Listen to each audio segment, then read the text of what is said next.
حضرت علی رضی اللہ تعالیٰ عنہ نے فرمایا، جو نماز عشاء کے بعد سورہ ملک پڑھتا ہے اللہ اسے قبر کی سختی، موت کی تلخی اور جہنم کی گرمی سے محفوظ رکھتا ہے۔ حضرت علی رضی اللہ تعالیٰ عنہ نے فرمایا، سورہ انعام جس مریض پر پڑھی گئی اسے اللہ تعالیٰ شفا عطا فرماتا ہے۔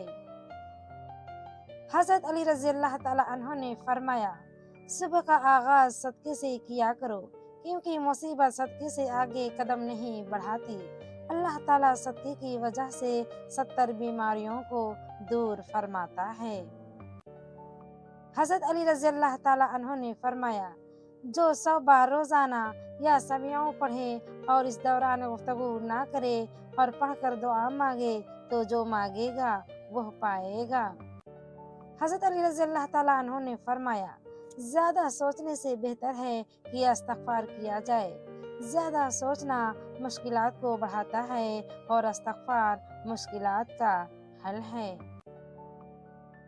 حضرت علی رضی اللہ تعالیٰ عنہ نے فرمایا، جب دل گھبرائے تو علم نشرح پڑھ لیا کرو، بے شک ہر مشکل کے بعد آسانی ہے۔